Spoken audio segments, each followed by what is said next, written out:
another episode of Botched Spots and Share Shots. We still have high hopes of delivering quality wrestling content, and if not, we'll sprinkle in some dad jokes, so we still get over. I'm your host, a chef by trade and a mark by choice. I am the Will Gray, and I'm glad to be here on this journey, and tonight that journey is the Non-Wrestling Wrestling Show. Remember, here at Botched Spots and Share Shots, we call it in the ring from all the angles. Joining me tonight is the producer extraordinaire. She is the boss bitch of Boss Spots and Share Shots. She is the brains behind the heel support group with Max and Colby. She is the Bonnie to my Clyde. She's Miss Allison Siegel. Allison, how are you? I'm good. How are you? I'm well. Just hanging out on a Thursday night, doing the show. You're not usually here. No, I'm not. Well, I mean, you're here in presence, but you're not here on screen. I can see you. You're right there. I know. Are you excited? It's amazing. How's it feel? This is the first time we've done a show just you and I and not another person, so it should be interesting. You're not accurate at all. Unless you are talking about that one episode that will never air. No. Down for the Count. It's an audio-only episode that's on Spotify right now that you're on. See? Come on. I forgot about that. This is your first solo video appearance on the show. We get a lot of shit for that episode because I did math. You did a lot of math for that episode. So, I'm excited to ask you this. This will be the first time I get to ask you. Are you ready? Miss Allison Siegel. What has you pissed off for greatness in the world of professional wrestling? Let's see. What has me pissed off for greatness? I'm going to go with this because it is a partial theme to our show today. I am pissed off that we do not have a season 2 of WWE Treasures. Ooh. Like how I put that together? That is good. It's topical. It's clever. On point. And you seem to moderately know what you're talking about. So, it happens sometimes. My 2 cents is I think that was a pretty hilarious, Kai says it's okay not to be angry. I think it's a fantastic show. What do you think about the idea of them finally opening this WWE Hall of Fame kind of walk-through museum? Do you think it's long overdue for the WWE? I definitely do. And I really want to go once they open it. If they don't do it, it makes me question, why are they hoarding all of this shit? Why do you have warehouses full of shit if you're not going to actually do something with it? If you're not going to do something with it, give it to the people that it belongs to. Bobby says they need a second season of Legend House. We're not even that deep into the show, sir. We are still on Pissed Off for Greatness. You need to slow your roll.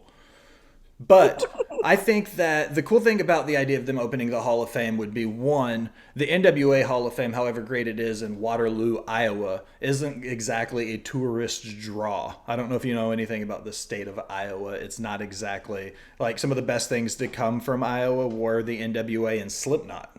Potatoes? I'm not who? Don't they grow a lot of potatoes in Iowa? You're thinking of Idaho. Oh, Idaho.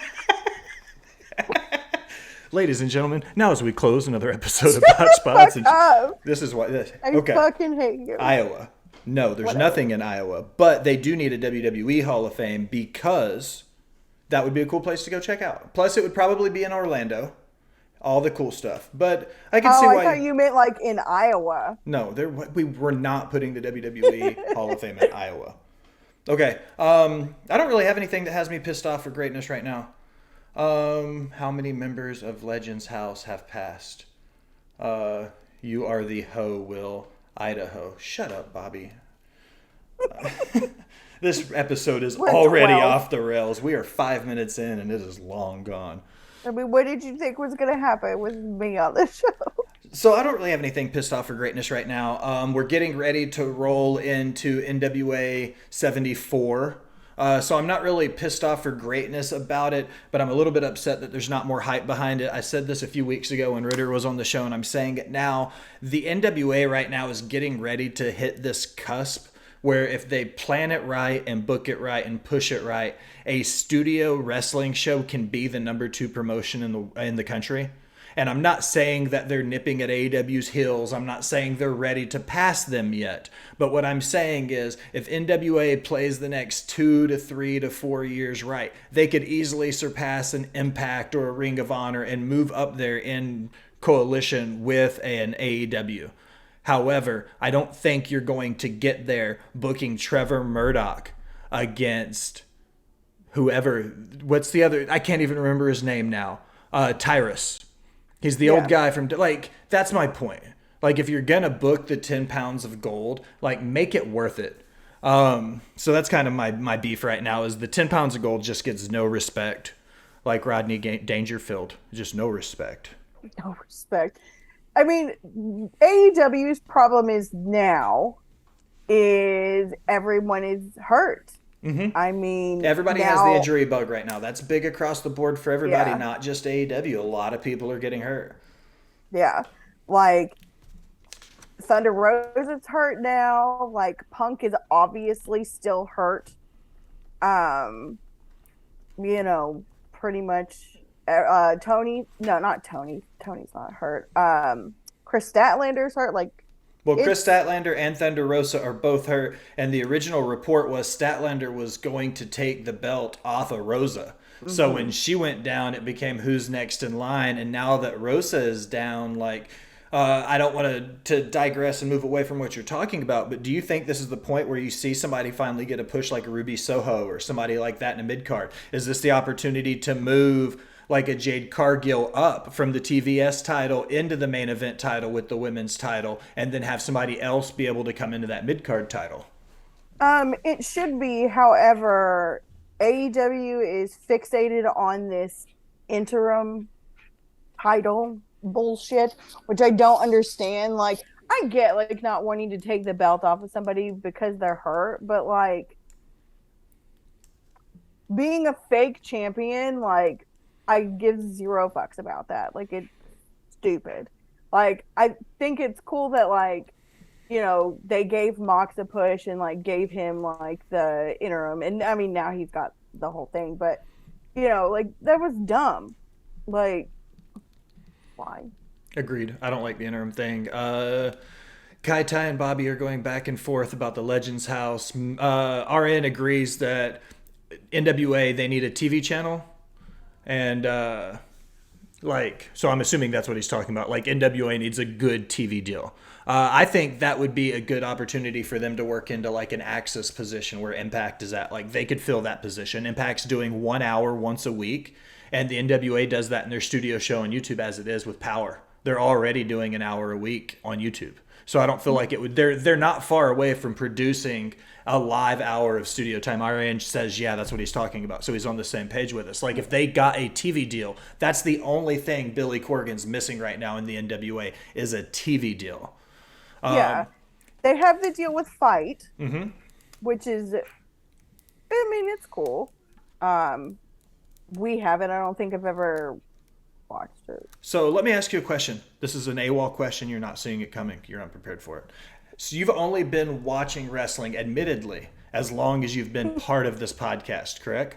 Correct. So in 2 years, okay, we're going to an NWA taping on Monday, right? Yes. Yes. So in the 2 years since you've been affiliated with the podcast, you've been with me to an WWE show, an AEW show. 3 WWE shows. Okay, so WWE show, an AEW show, an Impact show. We've been to a ton of indie shows. Mm-hmm. And then we're going to go to an NWA show. So you've been to all the big promotions. You've been to a New Japan show as well, technically. So my point is, who do you think put on the best production for you? Like, as a fan new to wrestling, who do you think gave you the best production value in the short term that you've been watching wrestling? But you've had an opportunity to see a lot of good wrestling live. You were just at SummerSlam at the stadium show. True. Who do you think does the best production value? Honestly, right now, I would say either Impact or AEW. AEW probably has a little bit of an edge just because, like, the Impact taping that we went to was kind of haphazard. It was the fallout from Slammiversary. They were just trying to get as many people into the asylum as they could get. Right. Just call it what it is. Yeah. SummerSlam was cool, minus the fact that we couldn't see from our seats because of the big ass blinding lights. That's coming up. I've got something to ask you about that later. Oh, fun. Um, my thing is that I take away from watching it on TV versus being there. I wish that they're live, they would let you hear the commentary or at least mic the wrestlers. Because like when Bailey came out at SummerSlam and when Bianca and Becky were talking, we had no fucking clue what they were saying. And to me, like that takes away from it. Like I'd almost rather watch it at home. And that, we ended up even doing that like the next week, I think, or yeah, the next day when we were waiting to go to Ric Flair's show. Like we watched SummerSlam like on my phone in the car. Oh yeah, we didn't Like, even talk about that. You got to see a Jim Crockett promotion show. oh yeah, yeah. So you've seen like everybody in the last 2 years. You've been to so you think production wise, are you saying that Impact had arguably, in your opinion, the best in-ring work, but AEW had the best live shows? Is that what you're saying? Yeah. I can pretty much agree to that. I've been on an Impact kick for a while. Since around the time when we started covering Slammiversary hard, and we got to meet Josh and Mickey and those guys. Name drop for the Botched, Bots, and Chair Shots and Smack Raw Podcast Network YouTube channels. Go check those interviews out on YouTube and Spotify. Sitting down with like the Impact World Champion, we kind of went headstrong with Impact for a little while there, so we kind of saw a lot of it. We were covering a lot of it, so having a chance to see their in-ring work, I've been on it a while, saying they had the best women's division in pro wrestling. Oh, for sure. I think that out of them, AEW and WWE is on the rise, but I would arguably say the in-ring work, not necessarily storylines or total overall production, but in-ring work alone matches what we're seeing in AEW and WWE at a lot of times. The in-ring work and Impact is solid. Also, I would like to pause the conversation and say hello to Jay Thunder in the chat, and I would also like to say that Bobby and Kai Tai have agreed in the chat about something. No. This is a first. We are over? 12 minutes and 25 seconds into the show, and hell has frozen over. Bobby and Kai Tai have agreed on something live on Botch Bots and Share Shots. Miracles do happen. Well, you ready for news and rumors? Yep. Okay, so the first one, CM Punk Mox. Ultimately, we got a 3.5-4 minute squash match between CM Punk and Jon Moxley to unify the AEW World title. We saw Moxley come out with the win. Okay? Everybody kind of saw it coming. It was kind of a surprise for them to push it up from All Out, but it was kind of one of those, a 6 in one hand, half a dozen in the other, where people were like, it could be Mox, it could be Punk. They didn't know. Pushing it up to Wednesday seemed kind of like, oh, maybe something could happen. So that's when the rumblings that Mox was going to win started. What actually came out of the wash was that it was a squash match, and it was Mox's idea for that to be the case because he said it raised the stock of the Blackpool Combat Club, which I don't necessarily agree with, but apparently this has, pissed off CM Punk because he's CM Punk. What are your thoughts? I mean, what is CM Punk not pissed off about? I feel like for somebody who's straight edge, whatever, like I've never been straight edge, just for the record. I'm putting that on record right now. I have never been straight edge. That will never happen. Not that there's anything wrong with it. Do you, boo? But that's just not for me, man. What the fuck? He's really angry a lot. I don't know. It seems weird to me, like the whole timing of it. It's like maybe Punk isn't actually completely healed. That's a good point. Or it's fallout from, whatever his deal is with Hangman Page, So, I don't know. It seems weird to take such a big match off of All Out without there being like a good reason for it. Well, let me ask. I'm sorry. Maybe. Do you think in All Out then it being the first Saturday or first Sunday in September, so we're what, 10 days away, whatever it is, a week? Yeah. Do you think they're going to have enough time to do one of two things at this point? Will they spend their time building the rematch Punk Mox 2 for All Out, or do you think they'll throw a wild card in and this will be one of those like Orange Cassidy versus Kenny Omega moments where we know that like OC's not going to get the belt from him? Do you think they just throw a squash in there for Moxley to beat the hell out of it All Out, or do you think this is an opportunity to do like this could be like an AEW moment to put Moxley and Punk in like a real life like slobber knocker hell of a fucking street fight? You know what I mean? Do you think this is a cool opportunity for them to build that story over the week, or do you think they should move it on and go ahead and start producing something else? I mean, 10 days is not a lot of time to build the story up. I don't know. Tony Khan And can do a lot in 10 days. I mean, he can do a lot of cooking 10 days. Um, Oh. but I don't know. I mean, I'll be interested to see what happens. Either one of two things is going to happen. Either they're going to have some Punk and Mox are going to have some epic match, or they're going to, make some huge, signing announcement, and that's who's going to go after Mox, or something stupid like that. I don't know. I feel like having a pay-per-view on Labor Day weekend is a really bad choice, especially like when you're already like having some issues with ratings. Like, why would you have a pay-per-view on a weekend where everyone's gonna be in the pool or the lake or whatever? Do you think ratings should be a worry for TK? We brought it up last week, so I don't want to beat a dead horse with it. But Lee brought up a good point that on a good week, Dynamite's breaking 1 million viewers now. Do you think that's a where do you think that is a sign 3 years into the run as to say that their flagship premium show's not breaking 1 million viewers week over week every Wednesday? I mean, for being 3 years in and competing with what they're competing with, I mean, I don't think it's necessarily bad. But they need to, I think, plan better. Agreed. Like, I don't know. Again, I don't feel like having a pay-per-view on a holiday weekend is necessarily a good idea. Especially like, I mean, if it was WWE, I think it might be a little bit different. Yeah. But like, because you don't have to pay $50 to watch WWE pay-per-view. Labor Day weekend, I don't know, $50 to watch a pay-per-view on a holiday. I don't think it's gonna bode very well unless they have something crazy happen. I don't know. Is Labor Day a big travel holiday? I haven't been on vacations in a long time. I mean, it can be. So, like up north, they don't go back to school until after Labor Day. Here in the South, they go back to school, at the beginning of August. But like Chicago and, those places up north, like that's their like last weekend of summer. So people tend to travel.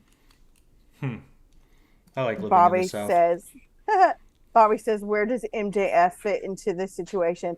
I don't think he's coming back. Like, honestly, I think he's writing out his contract and he's not coming back. I don't think he will either. I think TK knows that if he does come back, he's going to be a loose cannon. So I think ultimately what Mr. Freeman is taking this opportunity right now to collect a moderate paycheck. He's not getting paid big money. He's still in what would be equated to his rookie contract coming out of the Indies, and that's what he's waiting to expire to get a big deal.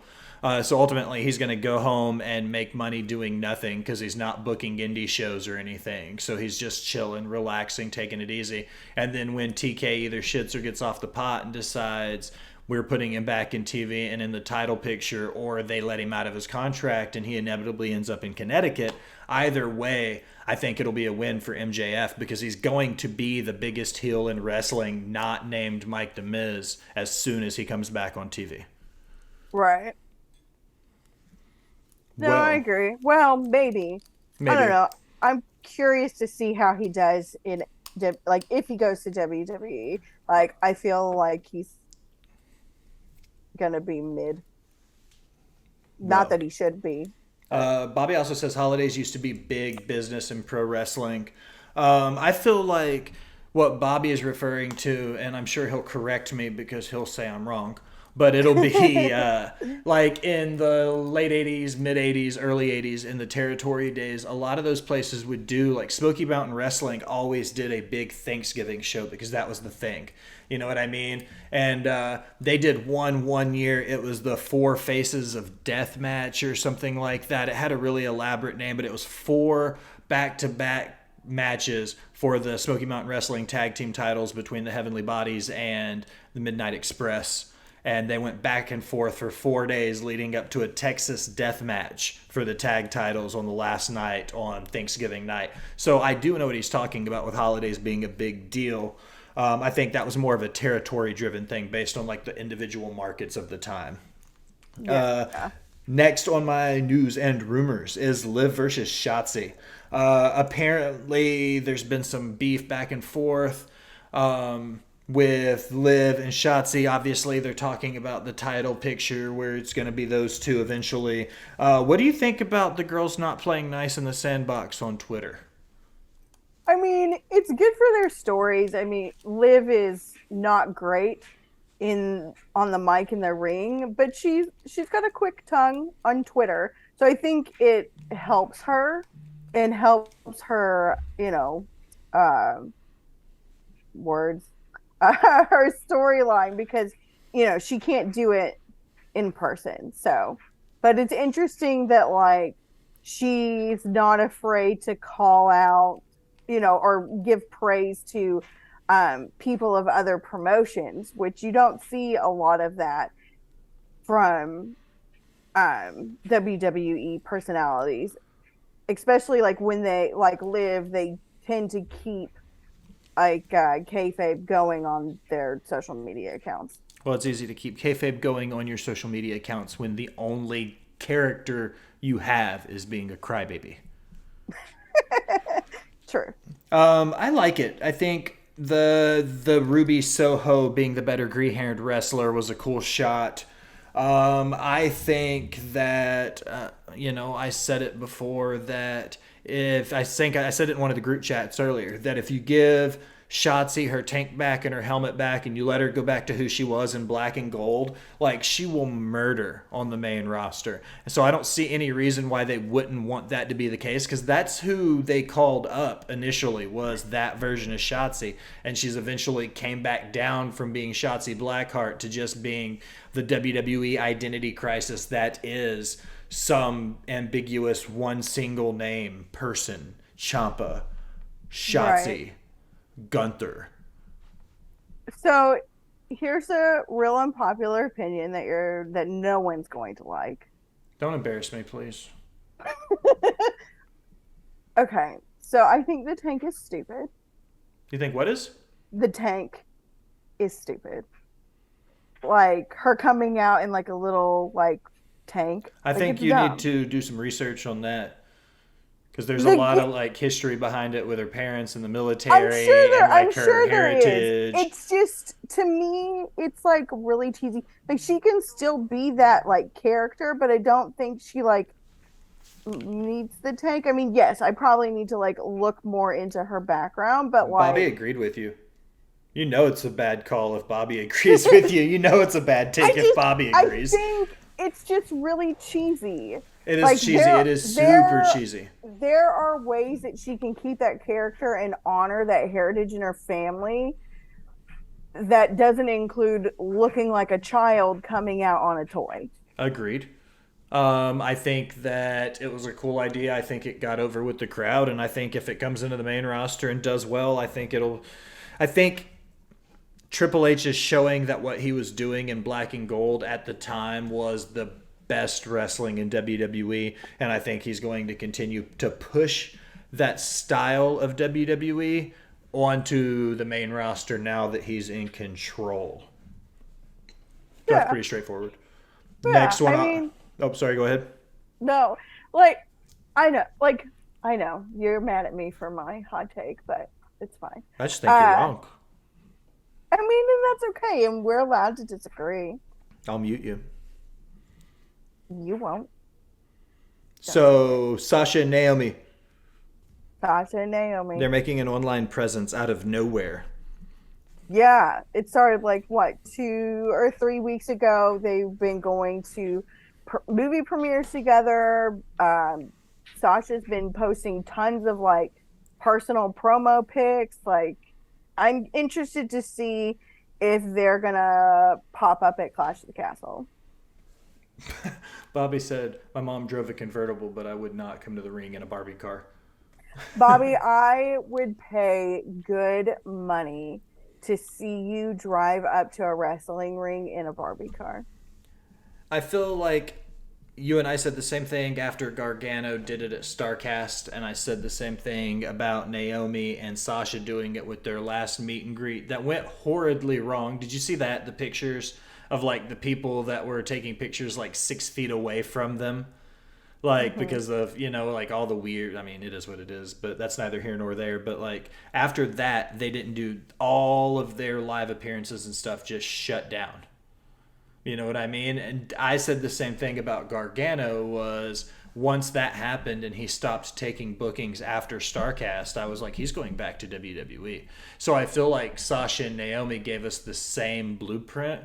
They went as soon as their contracts were up, they were posting a lot, they were doing a lot, they did the meet and greets and the Comic Cons, and then they just went radio silent. Now they're posting again together, but they're not accepting any booking dates anywhere. They have nothing scheduled, they don't have anything appearances on their socials. So do you think this is the telltale that this means that they're coming back? I think so. I mean, Sasha made a statement that she was not taking bookings until January 2023. However, I think now that that was said before the regime change. So I'm thinking now that, her reason for walking out in the first place is gone.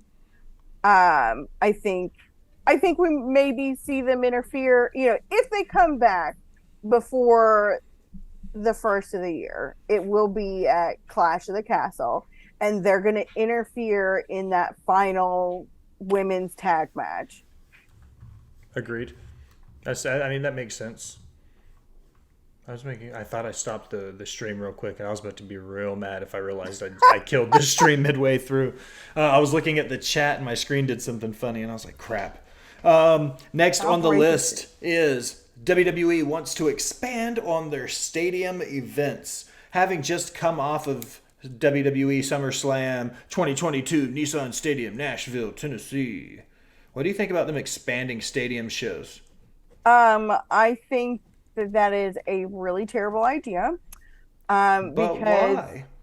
well, Mr. Gray, from what we experienced at SummerSlam, 3/4 of the stadium was cut off. Like, they didn't even sell the seats. And then there were tons of empty seats everywhere. Like, I don't know where they got that number that was at SummerSlam, but it was not it. I want to chime in real quick right there because I know the statistics, and you should, because you also you're presently a Titan season ticket holder. I was at one point. I know right now that the announced attendance was 48,000 people. Nissan Stadium full capacity holds a shade less than 68, so for all argument purposes, we'll say 68K. That means they said that stadium was full to the brim minus 20K. You and I have both been in that stadium on in a playoff game, big, loud, ready to go. That didn't feel like a full Nissan Stadium style stadium game. No, absolutely not. Not even with like the people on the field. Like in some of the highest paid seats, like in the end zone sections, there were whole rows of empty seats surrounded by people. Like, I honestly think like if they want to do like what they should have done is booked it in Bridgestone Arena. It would have looked full in Bridgestone Arena. Like, it also wouldn't have been hot as fuck. Bobby said they did the same thing that happened with Money in the Bank. They moved Money in the Bank from Allegiant Stadium, from where the Raiders play, into the indoor arena in Las Vegas because they were having trouble selling the stadium out. Do Yeah, you like think they should have done that in Nissan? Do you think instead of, or rather in Nashville, rather than doing it at Nissan Stadium, they should have downsized to Bridgestone and sold all 20,000, 28,000 seats or whatever it is? I definitely think they should have, although I do think that there may have also been a concert at Bridgestone that night, so they might not have been able to. But I think it would have been better. And like honestly, like an outside show in Nashville in July, like terrible. It was so hot. Like it was the worst. That was my Uh biggest beef with that whole weekend was how hot it was. Both the stadium show on Saturday and then the Ric Flair's match. The biggest problem we had on Sunday with Ric Flair's match was that ridiculous line getting into the stadium, yeah. where like we had to stand in 95-degree heat with no shade in downtown Nashville. Yeah. So I think if they do continue to run the stadium shows, then they have to do something to make it more efficient, I guess is the good way to put it. You know what I mean? Yeah. No, I agree. I just yeah. Because lying about the amount of people, like mm, not super great. Like you want it to look full. And like they wouldn't have been like the cool thing about like doing a show like that in Nashville where that stadium is like they couldn't do any cool overhead shots because then you would have seen that like the majority of the stadium was covered with black tarp. So I don't know. I don't think that they should. I mean, do smaller stadiums. Like they don't have to do like the biggest stadium. You know what would have been cool? Maybe Hmm. the new MLS stadium. You know what I mean? Some of these soccer stadiums that are going up where they're sitting like, 30,000 people.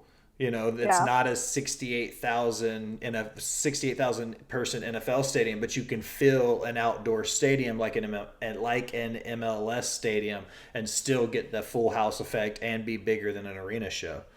true. The last one on news and rumors before we head into it is Road Dogg Jesse James gets Double J Jeff Jarrett's job, which is ultimately is the head of live TV production. So he's in charge of all, like the live steady production, the stream of the show, the way it feels. Shawn Michaels is getting promoted as well into a he's ultimately sitting on the board with Hunter and Steph, and the three of them are kind of overseeing creative, the chief branding officer roles, the CEO position, the COO position, which Triple H previously held. Those three people are kind of overseeing the company.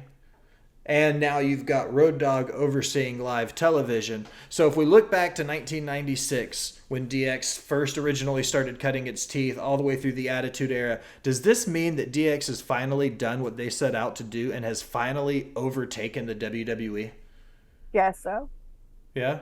I mean, yeah, technically, I guess you could say that. It's interesting because I just watched the bio on DX. Um, but yeah, no, I mean, I'm interested to see all the changes, and I hope that the changes are for the better. Like for me, like it hasn't been terrible, like super terrible. I know we complain about it a lot because, like, complaining's funnier. But so what I really hope to see is, what me and Marie and Katie and all the other ladies of the IWC, bitch about is I really hope that they do more with the women's division because it was getting back to, like it was during that Attitude Era where like women got 2 or 3 minutes of TV time and that was it. So Well, you know what time it is? It's time meat and for the potatoes. meat and potatoes of conversation. It's almost like you on this show. Okay.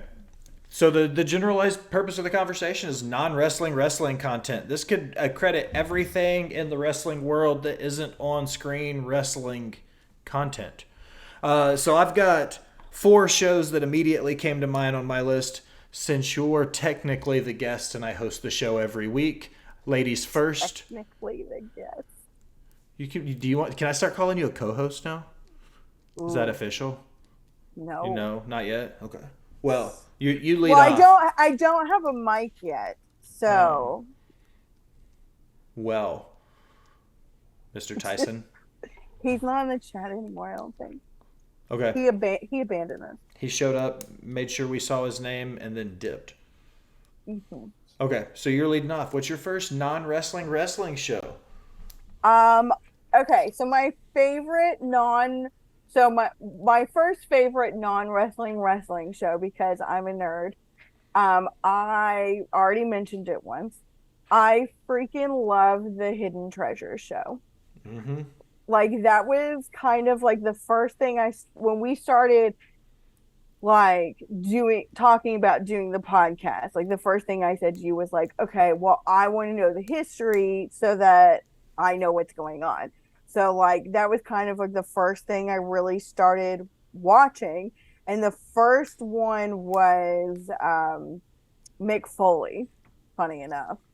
Um and I just think that show is super cool. Like it's kind of like, American Pickers meets biography. Like it's just a really cool show. And like, I like kind of fell in love with AJ on that show, which is why I was super sad when that situation happened and he blocked me. But yeah, I'm unblocked now. Thank you, Way to go, RN. RN. Big shout out to the boy RN for Yeah. hooking that up. Yeah, like I thought he was super awesome on that show. Like I just I just really like it. I think it's cool to like find all the stuff, and it's interesting to find out like all the things that they've like lost throughout the years. I mean, I guess like they go through so much boots and gear and just different things, and like they toss things to fans, but like it's super cool like to see them go and like hunt this stuff down. Agreed. It's also on my list, so I'll go ahead and kind of chime in and fall behind you on that one. One thing that I liked about it was like talking about the Foley thing. That was the first time I heard Richie Posner's name, the guy who made the Sockos, the what's he called, like the stockmaster for WWE, the guy who makes everything you see, and like Mm-hmm. figuring out the story of how they were drawing the Sockos and the different versions of it. When Kane was on there, and they were talking about him and Smoky Mountain Wrestling being the Mm-hmm. Unabomb and seeing some of the early gear that Kane was wearing. I think for me, it's really cool because WWE doesn't spend a lot of time discussing the history of their people once they get Mm-mm. to WWE. That's kind of the point of what WWE is. And Right. then when you get to see that, then you see so much of it when they were talking about it beforehand or when they were doing things before, like, and you get a little bit of the history of it. Another one that was on there was the Undertaker's purple gear with the hat and the gloves and the vest, and I was like, that's the kind of stuff that I remember seeing as a kid. So having an opportunity to see it on TV and then find the actual stuff and see the gear live, that's what I liked about it. Like that's what I thought Mm-hmm. was awesome. So agreed, Hidden Treasures up there for me. So I guess it's back to you. Second one off your list. Um, I recently found a couple of, I guess like 4 or 5 months ago on Peacock, but the stupidest thing, but I laughed my ass off watching it. Camp WWE. So if you haven't seen it, the premise is Vince McMahon runs like a summer camp, and like a bunch of the wrestlers are little kids. Um, the Undertaker is a counselor. Ric Flair is a counselor. Triple H and Stephanie are like the teenage. Um, oh my God, what the fuck is the word? Like like junior counselors or whatever. It's just super funny. Like they have like a little tiny John Cena and a Little Rock, and the Bella Twins are on there, and a bunch of others. It's only like 2 or 3 seasons, and they're like short little like 15-20 minute episodes, but it is fucking hysterical. I have not watched it. It's on the list. I see it all the time. Um, I'm not a big cartoon person. Like I like South Park. Like what's another cartoon that I like? Did you watch BoJack Horseman? No. I don't even know what that is. Didn't you watch what's the Boondocks? Weren't you obsessed with that show in college? I did watch a lot of the Boondocks. I did watch so okay, so that was another one. Metalocalypse was another cartoon that I watched. Um, Don't you like Dragon Ball Z I did watch a lot of Dragon Ball Z. You've and known me. Pokemon? I did watch a lot of. You've known me a long time. You've known me 20 years. Yeah. Um, Another one off my list. Bobby chimed in and gave us his. Hulk Hogan's Rockin' Wrestling, which I thought was cool. That was on my honorable mention. Legends House, Legends of Wrestling, and Table for Three. He said honorable mentions were Stone Cold's podcast, Dark Side of the Ring, and AEW biography. The next one coming off of my list is actually Dark Side of the Ring. For me, professionally speaking, in the wrestling business, Dark Side of the Ring was an opportunity for us to really get past some of the gatekeeping there.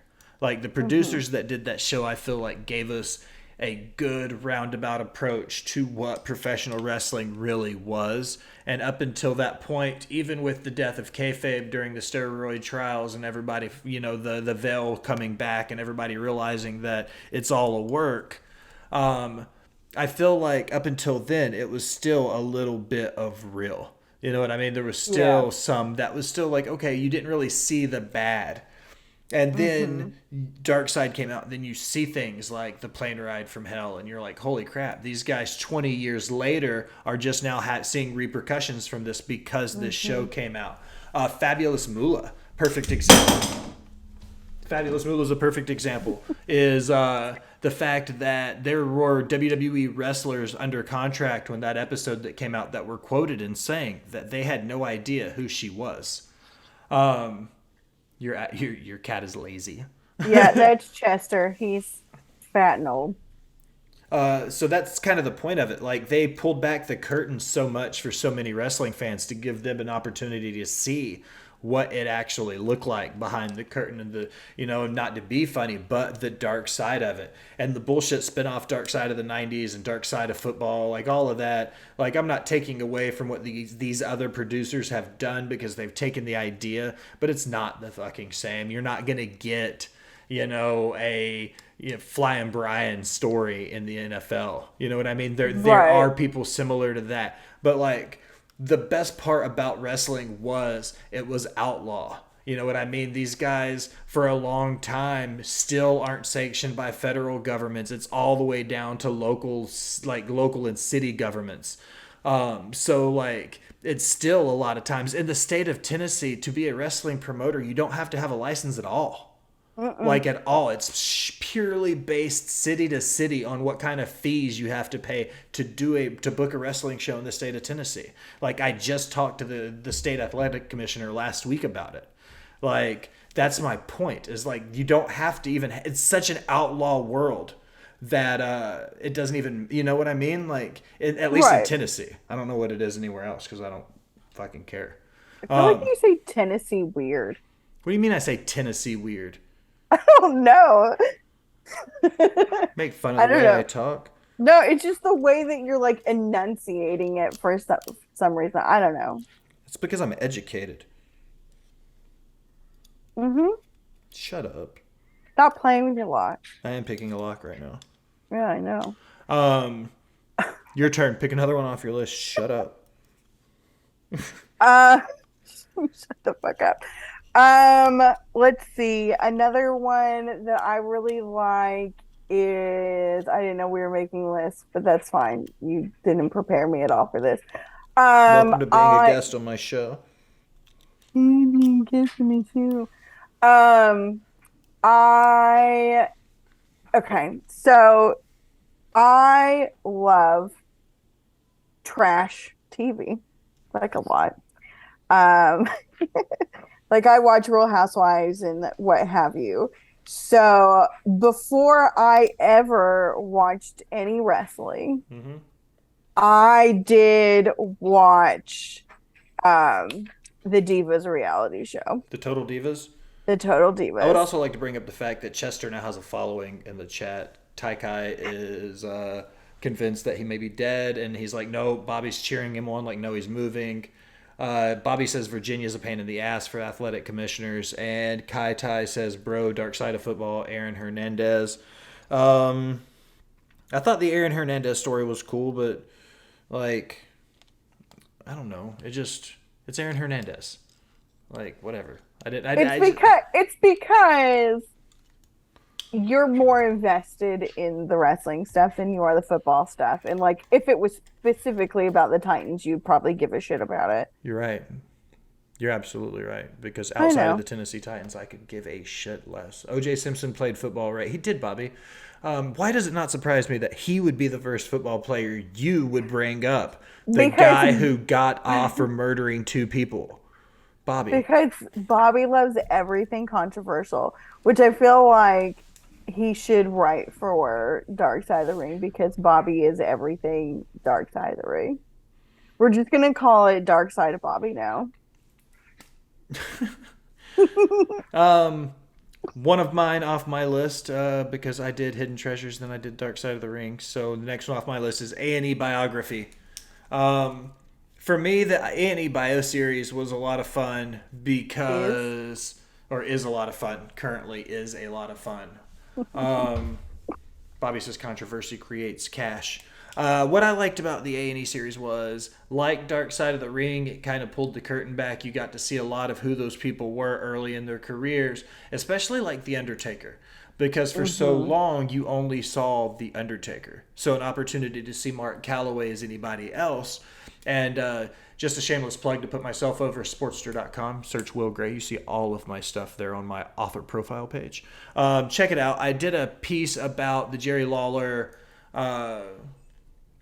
the Master of Pain, where it was the Undertaker's first big professional wrestling title. When he won the Mid South title, he beat Jerry Lawler. Blah blah blah. Like it was cool to learn that stuff about him, because if you're not a big nerd like me, you might not have realized who Texas Red was. You know what I mean? You would have never realized Mark Calloway was any of these people other than Mark Calloway. Or The Undertaker, rather. You know what I mean? So if it wasn't like we didn't get all of those people, we would have never gotten The Undertaker. And this was the first time a lot of people got to see that.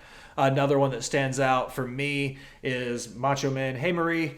Another one is Macho Man has his, which was I thought was awesome. They did a great job with him in the Miss Elizabeth stuff. Mm-hmm. So I always thought those were super cool. Like the A&E biography series is a lot of fun. That was definitely a cool series for me. I once again, so far all three of mine off my list, Hidden Treasures, Dark Side, and A&E, were all kind of behind the scenes, like stuff like that, documentary style content. Mm-hmm. You had a reality show, you've had a cartoon, and what was the other one?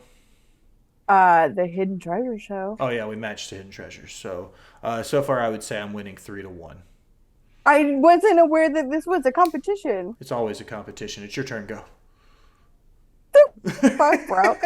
Um, again, you didn't tell me to make a fucking list. Let's be Okay. honest. You and I, neither one, even remembered what the theme of this show was until last night, because we didn't book anybody for it, because it was supposed to be me and you. And then we forgot why we didn't book anybody for this Thursday, because it was just supposed to be me and you. And then we were like, oh shit.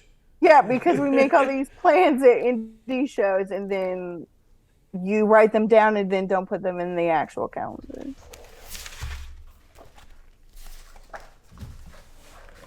Yeah, I can't see, I can't see that. Non-wrestling, wrestling stuff. Camp WWE, bio, Hidden Treasures.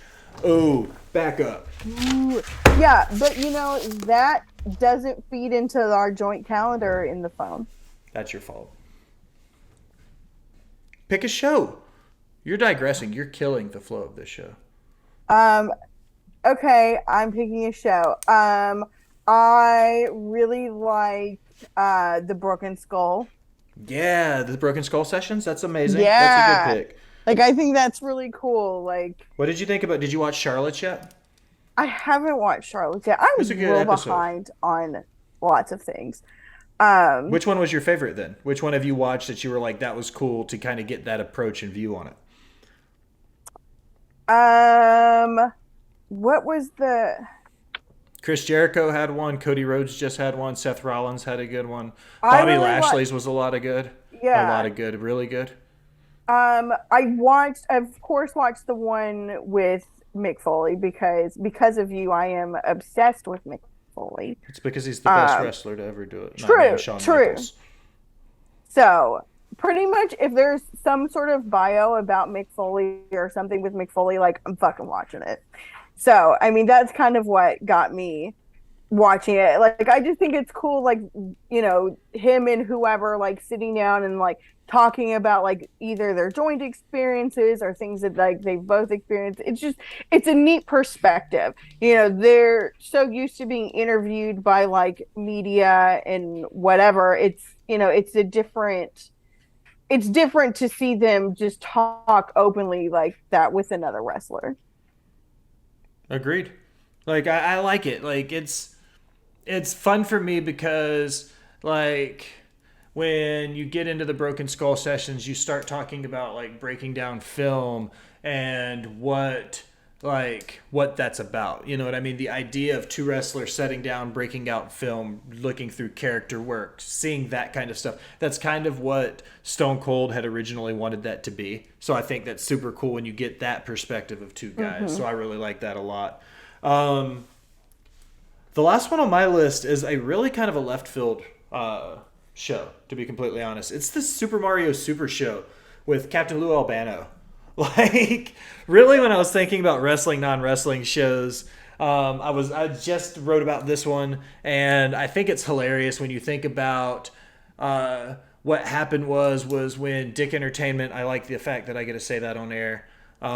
They used to do a partnership with Nickelodeon and a few other places like that, but they ended up with a deal with Nintendo to do a live action split with like animated.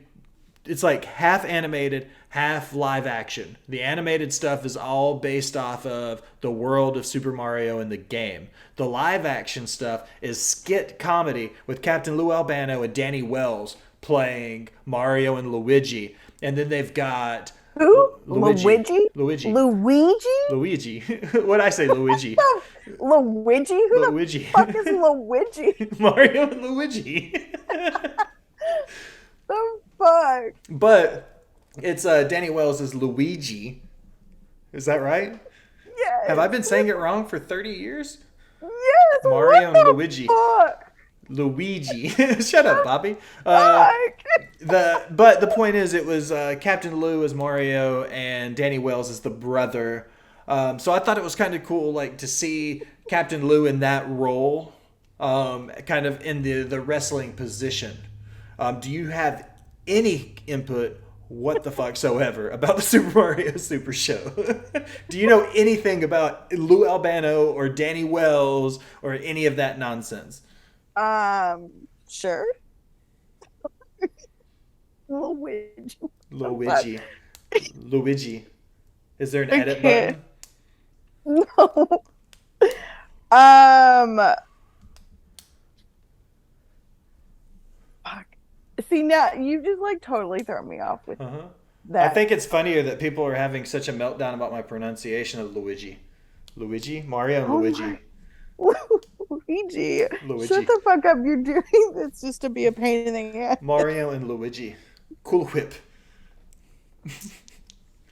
Mm-mm. Well, are you going to say anything about Captain Lou? Super Um, Mario Super Show. Come you on. I mean, I could say, what the fuck did I write there? Wasn't there something about like girls just want to have fun with him or Yeah, Cyndi Lauper. yeah. Wasn't he like in that? Yeah, he was the dad in the music video. Well done. I mean, it took you a minute. You probably fucking Googled it to get there. Shut But the I mean, fuck up, look, bro. you did a good job. Is that another animal? This is Peanut. You have a fucking menagerie in your living room. Mario and Luigi. Look, I don't give a fuck. 1v1 me in whatever game you want. Kai Tai, Bobby, I don't give a shit. 1v1 me, bro. Bring it. Mario or Luigi. Because I'm going to pick fucking Yoshi in Mario Kart anyways. I'm gonna fucking make Penis. you a shirt that says Luigi on it. Luigi.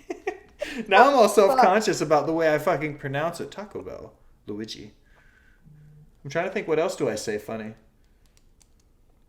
You know, I was in speech therapy till the 6th grade. Now I'm going to be fucking self-conscious as shit about You're this. full of shit.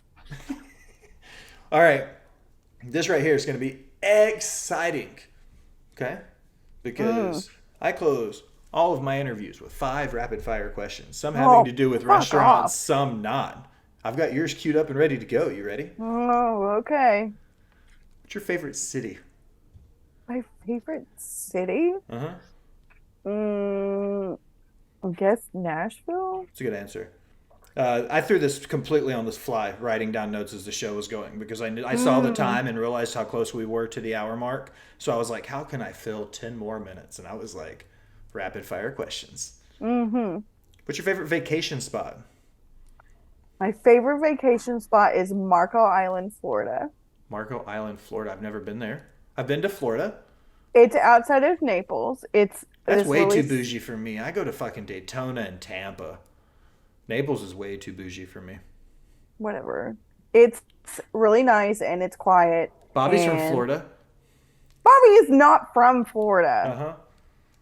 Marino and Luigi. Fuck you, Bobby. Kyle said he just clipped the hell out of that. Yeah. I can't wait. Yeah, that's fine. Clip the hell out of it. That's cool. Who's your favorite superstar of all time? Like wrestling superstar? Well, no. No. Tell me who your favorite superstar is when I just said that. Were you like Winona Ryder? Okay, so I guess Mick Foley, and it's your fault. That's a good answer. My favorite superstar is Shawn Michaels and Mick Foley. I've got Mick Foley as Mankind, and I've got Mick Foley as Dude Love, so all I need is Mick Foley as Cactus Jack. And then I will have the 3 faces of Foley in autograph form. Fun little fact. What is your favorite food? Sushi. That's a good answer. What kind of sushi and potatoes. do you like? Potatoes are fucking legit. I was just having a conversation about potatoes the other day, about the absolute, like, just sheer amount of things you can do with a potato. Should we tell the story about, like, how we used to eat the fuck out of some baked potatoes in the dorms in college? Okay, ladies and gentlemen, once we go back that far to the wee old, before I was the Will Gray, there might have still been a few people who still called me William. But the fact of the matter is, Allison and I met our freshman year of college at MTSU, so this is 04, right? Mm-hmm. That fall. Yes, so she's known me a long time. Back then, instead of being a broke creative in my mid-30s, I was a broke creative in my late teens. And Allison still carried me on her back even then. She's always been the real MVP. Always. So favorite food, potatoes. Potatoes. I can represent that. What's your favorite movie? I know the answer to this one already. What is it? Darjeeling Unlimited? What is it? Darjeeling Limited. Fuck. 04, I was born that year. Bobby was not born in 04. Bobby, you're like 15 years. Bobby, like 1904? No, Bobby was in Smoky Mountain, NWA in the mid-90s. So he's probably 10 years older than I am. No, he's not 10 years older than I am. He's probably early 30s, early 40s. I was like, Bobby's not early 30s if he is older than us. Because we're in our late 30s. You're older than I am. By 2 months. Okay, look. Bye forever, iPhone. Look, we did it. We made it the hour mark. Allison, plug your stuff. Tell everybody where to find you. We did it. Was that 5 questions? That was 5. Favorite city, favorite vacation spot, favorite superstar, favorite food, and favorite movie. Desjardins Unlimited. Gonna fucking throat punch you tomorrow. Chester's moving again. Bobby's losing his shit over the cat. Oh my god, Bobby. I'm just gonna send you videos of Chester like hanging out. Plug my shit. Okay. Just a girl 918 on the tweeters. That's the only thing that you can publicly follow me on. I mean, it's true. Like, I have Instagram, but you have to request me. So, There's an inappropriate joke to be made there. fuck up, William. This is why we're not allowed on air together. This Finish is- your spill. I'm sorry. I'm sorry to interrupt. Stop interrupting me. I'm pulling my best impression of Kyle now by just interrupting everybody on the show every chance he gets. Fucking throat punch the shit out of you tomorrow. Let's see. Yeah, fun fact, I also have 1,000,001 side hustles. You can follow my photography page on the Facebooks, Allison Siegel Photography and Design. That also has an Instagram. I don't even think you know this. I have an Etsy shop called Southern Charm Invitations, where I make custom invitations. So that's pretty fun. I make all of our graphics and the things. Yeah. Follow our shit. Well, talk about the comic. Say the comic. Oh, yeah. So I used to be really good about like making the weekly comic, but we have the heel support group with Max and Colby, starring your favorite WWE heels and your one AEW heel, because AEW figures are expensive. So yeah, so that's fun. I'm gonna do a new one here, hopefully this week, since one of our stars, Becky, is no longer a heel. Charlotte might be kicking her ass out of the group, so we'll see what happens. Why the fuck would you spoil that? In the wise words of Mr. Lee Walker, spoiler free is the way to be. I didn't say exactly what was gonna happen. I'm just kidding. I write it, so I don't know exactly what's going to happen yet. You have to take the pictures and let me see it. Yeah, so Well, fuck it. I liked it. It wasn't a complete train wreck. So you're saying it was a partial train wreck? No. It was good. Well played. You sounded well thought. You had good stuff. Like, well played. I feel like there's a word I want to say, but I'm not going to. No, just full disclosure, I'm just high as shit. Lord. You good? Yeah. Remember to follow Mr. 8984 for RN. He is the Kennel Master. He is the Devon to my Bubba Ray. Make sure to follow Mr. Kai Tai Show over on the Twitter machines. Make sure you follow the Smacked Raw podcast. Make sure you schmallow the Smacked Raw podcast network. Follow Yellow Shoe Guy while you're at it. Follow me, the Will Gray.